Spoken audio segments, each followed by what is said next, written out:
mean, really the same approach that we play every team. Again, it's not a conference game. That's not really our main focus. It has nothing to do with our team goals, but it's a great opportunity for the university as far as publicity, and that's really what I think about it. Is that mindset easier said than done? Easier said than done. Given all the hype around it, the buzz. Nah, I don't think so. I think Coach Herman, does a great job of keeping us focused and dialed in on our goals. So, nah, nothing really changes that way. You guys are focused and dialed in, but I know you grew up watching the big time games on ABC on For sure, Saturdays. yeah. I mean, now you're going to be in one.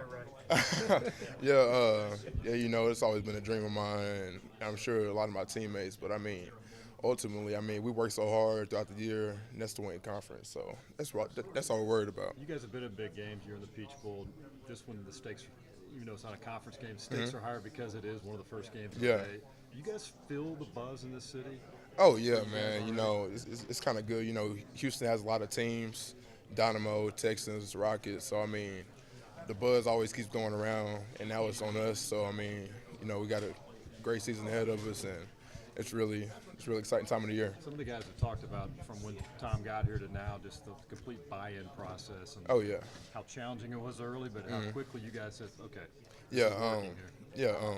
Last year, seniors, credits to them. We Landon Roberts, Kenneth Farrow, Adrian McDonald. They did a great job. Buying in and leading us to believe in these coaches and their program. And we did it very fast. We bought in. We work hard. So we get along great. What did you think when you saw the students lining up for tickets?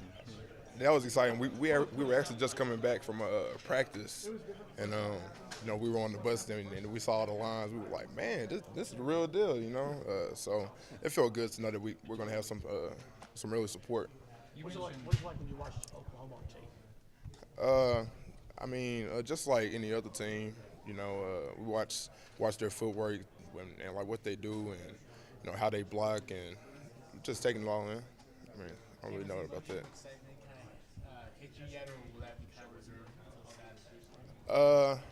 I ain't gonna say much on that. That'll be reserved till Saturday.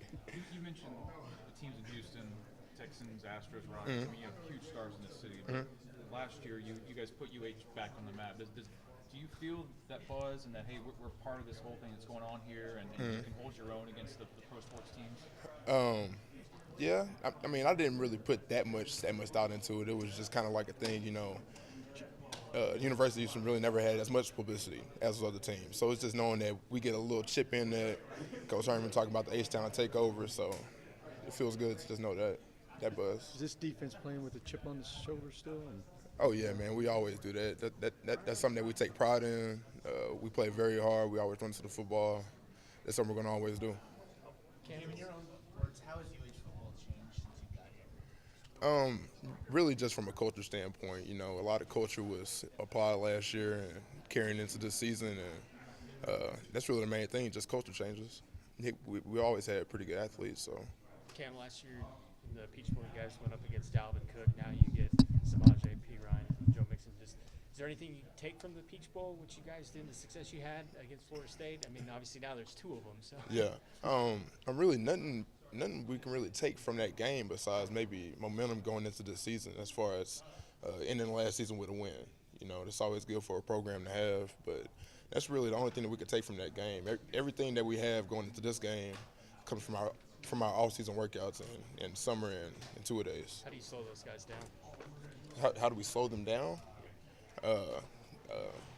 Play great defense, stop the run.